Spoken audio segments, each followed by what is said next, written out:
Assalamualaikum warahmatullahi wabarakatuh. Alhamdulillahirabbil alamin. Pada kesempatan ini saya Dr. Hardianto Janggi, SMH, akan menyampaikan materi kuliah, mata kuliah Etika dan Tanggung Jawab Profesi Hukum, ya, di mana penyampaian materi ini adalah sebagai bahan kuliah online bagi mahasiswa Fakultas Hukum Universitas Muslim Indonesia. Baik ya, saya akan menyampaikan materi kuliah pada kesempatan ini yang mana dengan topik yaitu etika profesi advokat, ya. Yang pertama adalah dasar hukumnya. Dasar hukum di sini dalam materi ini adalah Undang-Undang Nomor 18 Tahun 2003 tentang advokat. Kemudian Kode Etik Advokat Indonesia yaitu yang disahkan, yang telah dibentuk ya, tanggal 23 Mei tahun 2002. Nah, apa itu advokat ya? Advokat itu kalau kita merujuk ke pasal 1, angka 1 Undang-Undang Nomor 18 Tahun 2003, advokat adalah orang yang berprofesi memberi jasa hukum. Jadi orang yang berprofesi memberi jasa hukum. Jadi jasa hukum. Nah, baik di dalam maupun di luar pengadilan yang memenuhi persyaratan berdasarkan ketentuan undang-undang. Jadi jasa hukumnya baik di dalam pengadilan maupun di luar pengadilan ya, dan harus memenuhi syarat sebagaimana dalam undang-undang advokat ini. Dan itu dalam hal pengertian secara yuridis yaitu dalam pasal 1 angka 1 Undang-Undang Nomor 18 Tahun 2003 tentang advokat. Kemudian tadi sebagaimana dalam pasal 1 angka 1 bahwa seorang advokat itu orang yang memberi jasa hukum. Nah, apa itu jasa hukum? Nah, lanjut kita merujuk di pasal 1 angka 2, jasa hukum itu adalah jasa yang diberikan advokat berupa memberikan konsultasi hukum. Jadi, jasa ini itu seperti konsultasi hukum, bantuan hukum, menjalankan kuasa, mewakili, mendampingi, membela, dan melakukan tindakan hukum lain untuk kepentingan klien. Jadi, jasa hukum yang dimaksud adalah seperti itu dalam hal konsultasi hukum, bantuan hukum, menjalankan kuasa, mewakili, mendampingi, membela, dan melakukan tindakan hukum lain untuk kepentingan klien. Jadi dalam hal jasa-jasa hukum tersebut dengan maksud adalah kepentingan klien. Nah, kemudian terkait jasa hukum yang diberikan oleh advokat, bahwa advokat itu dalam hal bagaimana dia bekerja, ada kemudian kalau dalam hal penyidik ya atau jaksa ya, dalam hal bagaimana dia bekerja, dia kemudian diberi gaji oleh negara. Namun advokat itu tidak ya. Nah, advokat itu dasar dalam hal dia bekerja untuk mendapatkan suatu upah ya, maka itu ditentukan terhadap jasa atau honorarium. Nah, honorarium itu kalau kita merujuk ke Undang-Undang Nomor 18 2003, itu diatur dalam pasal 21. Jadi, advokat itu berhak menerima honorarium atas jasa hukum yang telah diberikan kepada kliennya. Jadi, pendapatan advokat itu berdasarkan jasa hukum yang diberikan kepada kliennya. Jadi ketika sudah memberikan jasa hukum, maka klien akan membayar jasa hukum oleh advokat tersebut. Nah, adapun besaran honorarium atas jasa hukum itu ditetapkan secara wajar berdasarkan persetujuan kedua belah pihak. Jadi tidak ada batasan kecil atau besarannya. Yang ada adalah kesepakatan antara kedua pihak atau antara advokat dan klien. Berapa berapa dalam hal besaran jasa yang kemudian diberikan oleh klien atau yang kemudian disetujui antara dalam hal perkara yang kemudian ditangani oleh advokat terhadap klien tersebut. Jadi itu adalah kesepakatan antara kedua pihak. Kemudian tadi dalam pasal 1 angka 1 tentang advokat ada syarat yang ditentukan oleh undang-undang ini. Apakah sebetulnya syaratnya? Ini dapat kita temukan dalam pasal 3 Undang-Undang 18 tahun 2003, yaitu yang pertama warga negara Indonesia, yang kedua bertempat tinggal di Indonesia, yang ketiga tidak berstatus sebagai pegawai negeri sipil atau pejabat negara. Jadi advokat itu tidak bisa berstatus sebagai pegawai negeri sipil atau pejabat negara. Kemudian berusia sekurang-kurangnya 25 tahun. Nah, ini yang digarisbawahi bahwa hanya ada minimal batas usia 25 tahun, namun tidak ada batas maksimal usia. Jadi, ya bagi warga negara Indonesia yang kemudian memiliki usia minimal 25 tahun disyaratkan untuk menjadi seorang advokat. Namun tidak ada batas maksimal berapa usia berakhirnya atau berapa usia berakhirnya kerja seorang advokat. Kemudian yang kelima ya, berijazah sarjana yang berlatar belakang pendidikan tinggi hukum. Nah, ini berlatar belakang pendidikan tinggi hukum. Nah, artinya di sini adalah syarat seorang advokat itu harus sarjana hukum. Nah, bagaimana sebetulnya? Contoh, ada seseorang ijazah S1-nya hukum, ijazah S1-nya hukum. Nah, dia berhak untuk menjadi seorang advokat. Bagaimana Pak kalau S1, S2-nya hukum? Wah, itu lebih bagus lagi ya. Bagaimana Pak kalau S1-nya hukum, kemudian ada S1-nya ekonomi, S2-nya S2 hukum. Nah, itu tidak dapat diperkenankan untuk menjadi seorang advokat karena yang dimaksud di sini adalah berpendidikan tinggi hukum S1 hukum. Jadi artinya walaupun dia S2-nya hukum, S3-nya hukum, namun S1-nya bukan hukum, maka tidak dapat menjadi tidak memenuhi syarat menjadi seorang advokat karena dasarnya adalah sarjana hukum. Kemudian lulus ujian diadakan oleh organisasi advokat. Jadi kalau dalam hal dalam hal bagaimana seorang sarjana hukum menjadi seorang advokat, maka dia harus menjalani proses ujian yang dilaksanakan oleh organisasi advokat.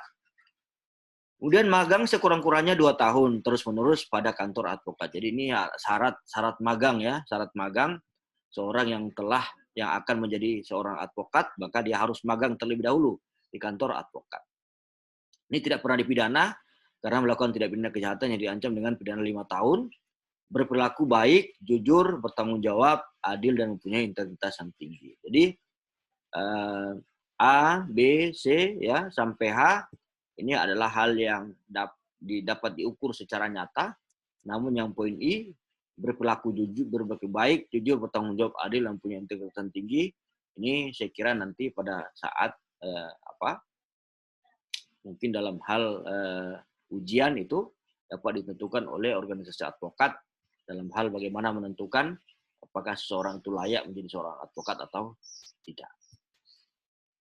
Kemudian status advokat itu, nah ini pasal 5 Undang-Undang Nomor 18 2003, advokat itu berstatus sebagai penegak hukum. Jadi advokat di sini adalah sama halnya dengan polisi dalam tugasnya penyidikan ya, penegak hukum ya, polisi ya sama ya, kemudian jaksa, kemudian hakim. Nah, makanya dalam hal penegak hukum itu adalah ada polisi, ada jaksa, ada hakim, dan advokat. Jadi advokat ini adalah sebagai penegak hukum bebas dalam kapasitasnya dalam hal itu. Untuk kepentingan klien, untuk mendampingi, memberikan bantuan hukum, konsultasi hukum, terhadap kliennya. Ya. Jadi penegak hukum bebas dan mandiri yang dijamin oleh hukum dan peraturan perundang-undangan. Jadi intinya adalah seorang advokat itu adalah berstatus sebagai penegak hukum. Nah, kemudian yang kedua, wilayah advokat meliputi seluruh wilayah negara Republik Indonesia. Contoh, ada seorang advokat berkedudukan di Makassar. Dia kemudian dapat untuk kemudian mendampingi klien yang ada di contoh Irian, yang ada di di Papua ya, Papua, yang ada di Sumatera, yang ada di Kalimantan. Karena wilayah advokat itu adalah seluruh wilayah negara Republik Indonesia. Kemudian ada berapa sebenarnya hak advokat ya, tapi saya hanya mengambil 2. Advokat ini adalah bebas mengeluarkan pendapat atau pernyataan dalam membela perkara yang menjadi tanggung jawab di dalam sidang dengan tetap berpegang pada kode etik profesi dan peraturan perundang-undangan. Jadi ini diatur dalam pasal 14 Undang-Undang Nomor 18 2003 bahwa advokat itu bebas mengeluarkan pendapat atau pernyataan dalam membela perkara yang menjadi tanggung jawabnya. Jadi, namun dalam mengeluarkan pendapat tersebut bahwa advokat itu harus berpegang teguh pada kode etik profesi dan peraturan perundang-undangan. Jadi, bebas mengeluarkan pendapat. Yang kedua, bebas dalam menjalankan tugas profesinya untuk membela perkara yang menjadi tanggung jawabnya dengan tetap berpegang kode etik profesi dan peraturan perundang-undangan. Jadi, bebas dalam menjalankan tugas profesinya untuk membela perkara. Jadi, itu adalah advokat sebagai dua hak advokat. Sebetulnya ada berapa advokat, tapi saya hanya mengambil 2, yaitu yang pertama tadi mengeluarkan pendapat dalam hal membela perkara atau pendapat atau pernyataan dalam membela perkara. Yang kedua adalah bebas dalam menjalankan tugas profesinya. Kemudian kewajiban advokat, ini juga ada berapa macam kewajiban advokat, namun saya hanya mengambil 2. Yang pertama adalah dilarang membedakan perlakuan terhadap klien berdasarkan jenis kelamin. Ini seorang advokat kemudian tidak bisa adanya soal membedakan klien dalam hal jenis kelamin, agama, politik, keturunan, ras, dan latar belakang sosial budaya. Jadi harus diperlakukan sama terhadap semua klien. Yang kedua adalah wajib merahasiakan segala sesuatu yang diketahui atau diperoleh dari kliennya karena hubungan profesinya kecuali ditentukan oleh undang-undang. Ini diatur dalam pasal 19 ya. Wajib merahasiakan segala sesuatu. Jadi seorang advokat tidak bisa kemudian mengubar atau menyampaikan ke publik terhadap rahasia yang telah diketahui dari seorang kliennya. Jadi itu dalam hal kewajiban oleh seorang advokat. Tidak boleh ya. Tidak boleh membeberkan rahasia klien yang telah diperoleh atau diketahuinya. Kemudian kode etik advokat, ini advokat Indonesia adalah warga negara yang bertakwa kepada Tuhan Maha Esa. Ini advokat harus bersenantiasa menjunjung tinggi profesi advokat. Seorang advokat yang kemudian diangkat untuk menduduki jabatan negara yang sebenarnya tidak diperkenakan untuk berpraktik sebagai advokat. Jadi tentu ada seorang advokat yang telah diangkat sebagai seorang anggota DPR maupun telah diangkat sebagai seorang bupati atau telah menjadi seorang bupati atau seorang advokat yang telah menjadi hakim ad hoc ya contoh ya, maka advokat tersebut tidak dapat menjalankan tugasnya lagi sebagai seorang advokat. Jadi dilarang dalam hal advokat ketika telah menduduki jabatan eksekutif, legislatif maupun yudikatif untuk kemudian melakukan praktik juga sebagai seorang advokat. Kemudian pendidikan advokat itu adalah dalam pasal 6 Undang-Undang Nomor 18 Tahun 2003 mengabaikan atau melantarkan kepentingan kliennya. Jadi seorang advokat tidak boleh mengabaikan atau menelantarkan. Jadi sesegera mungkin perkara dari kliennya itu kemudian diurusi olehnya, tidak boleh kemudian diabaikan. Dan persoalan mungkin kliennya dalam hal jadi tidak ada alasan bagi seorang advokat untuk mengabaikan atau menelantarkan. Jadi ini karena akan menjadi dasar sebuah penindakan bagi seorang advokat. Karena itu tadi, advokat harus kemudian menjalankan profesinya itu harus kemudian bagaimana bersikap yang profesional. Sampaikan kepada klien apakah masalahnya, apakah kemudian menyebabkan sehingga perkara tersebut sehingga kemudian terhambat. Jadi tidak boleh kemudian pasif, harus kemudian aktif menyampaikan perkembangan kepada kliennya sehingga tidak masuk dalam unsur dalam hal mengabaikan atau menelantarkan kepentingan kliennya. Kemudian yang kedua, itu berbuat atau bertingkah laku yang tidak patut terhadap lawan atau rekan profesinya. Dan bersikap tingkah laku bersikap bertingkah laku, bertekad jujur, dan mengeluarkan pernyataan yang menunjukkan sikap tidak hormat. Nah, ini terhadap hukum, peraturan perundang-undangan atau pengadilan. Jadi seorang advokat itu harus menjaga sikapnya, harus menjaga tingkah lakunya, harus menjaga pernyataan-pernyataan yang keluar. Nah, baik itu secara rekan profesi maupun terhadap hukum, peraturan perundangan atau pengadilan. Jadi dalam atau pengadilan itu tidak boleh dalam hal bagaimana mengeluarkan satu pernyataan atau perkataan yang kemudian itu tidak patut, ya. Berbuat hal-hal yang bertentangan dengan kewajiban, kehormatan, harkat, dan martabat profesinya. Jadi advokat ini tidak boleh dalam hal melakukan suatu perbuatan yang bertentangan dengan kewajiban, kehormatan, dan harkat martabat profesinya. Melakukan pelanggaran terhadap peraturan perundang-undangan atau perbuatan tercela, kemudian melanggar sumpah janji advokat atau kode etik profesi advokat. Jadi seorang advokat dapat kemudian ditindaki dengan alasan-alasan sebagaimana dalam pasal 6 ayat 18 pasal 6 Undang-Undang 18 tahun 2003. Nah, pihak yang berwenang memeriksa kode etika advokat, yaitu pasal, kalau kita merujuk ke pasal 26 Undang-Undang nomor 18 tahun 2003, yaitu Dewan Kehormatan Organisasi Advokat. Ini adalah yang berhak memeriksa atau mengadili pelanggaran kode etik profesi advokat. Jadi Dewan Kehormatan Organisasi Advokat lah yang kemudian berwenang. Ini juga sama halnya diatur dalam pasal 1 kode etik advokat, ya. Dalam kode etik advokat Indonesia, bahwa lembaga atau badan dibentuk oleh yang berfungsi berwenang mengawasi pelanggaran kode etik advokat sebagaimana sebutnya oleh advokat berhak menerima memeriksa pengaduan terhadap seorang advokat yang dianggap melanggar kode etik advokat. Jadi sama. Jadi Dewan Kehormatan Advokat yang berhak untuk dalam hal bagaimana memeriksa dan mengadili pelanggaran kode etik profesi advokat. Ini kemudian jenis tindakan yaitu pertama kita lihat dalam pasal 7, ya. Pasal 7 itu teguran lisan, ya. Ini jenis tindakan. Kemudian teguran lisan dan teguran tertulis, ya. Pemberhentian sementara dari profesinya selama 3 tahun sampai 12 tahun, ya. 3 sampai 12 bulan, ya.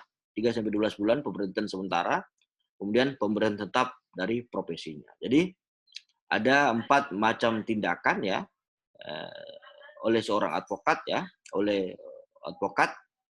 Kita merujuk ke pasal 7 Undang-Undang 18 tahun 2003, yaitu teguran lisan, teguran tertulis, pemberhentian sementara 3 sampai 12 bulan, kemudian pemberhentian tetap dari profesinya. Nah, pemberhentian tetap advokat kita merujuk ke pasal 10, yaitu permohonan sendiri. Ini seorang advokat dapat diberhentikan secara tetap dengan alasan yang pertama, yaitu permohonan sendiri. Seorang advokat mengajukan dirinya untuk kemudian tidak berpraktek lagi sebagai advokat, makanya organisasi advokat akan mengeluarkan surat pemberhentian terhadap advokat tersebut untuk kemudian tidak bisa berpraktek kembali. Kemudian yang kedua adalah dijatuhi pidana yang telah mempunyai kekuatan hukum tetap karena melakukan tindak pidana yang diancam dengan hukuman penjara dengan hukuman 4 tahun atau lebih. Kemudian yang ini hal yang kedua adalah pemberhentiannya karena adanya putusan pengadilan yang berkekuatan hukum tetap atau yang ingkrah, ya, yaitu diancam dengan hukuman 4 tahun atau lebih. Kemudian berdasarkan keputusan organisasi advokat. Jadi 3 hal diajukan sendiri, ada putusan pengadilan, kemudian diputuskan oleh organisasi advokat dalam hal pemberhentian terhadap advokat tersebut. Kemudian pengawasan itu, ini pengawasan dilakukan oleh organisasi advokat, tujuannya adalah agar advokat menjalankan profesinya selalu menjunjung tinggi kode etik profesi advokat dan peraturan perundang-undangan. Jadi seorang advokat dalam hal menjalankan profesinya ini diawasi oleh organisasinya dengan maksud agar seorang advokat tersebut dapat menjalankan profesinya dengan menjunjung tinggi kode etik dan peraturan perundang-undangan. Baik, ya, sebelum mengakhiri penyampaian materi ini, saya akan menyampaikan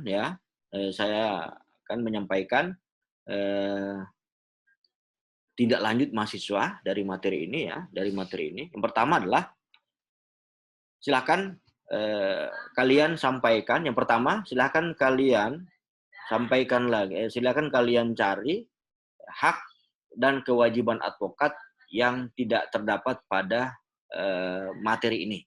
Jadi itu soal pertama, tindak lanjut masuk pertama. Silakan kalian sampaikan hak dan kewajiban advokat yang tidak terdapat pada slide materi ini. Karena tadi saya hanya mengambil 2, advokat hanya 2, dan tindakan advokat dan kewajiban advokat hanya 2. Itu yang tindak lanjut masuk pertama ya. Dan yang kedua,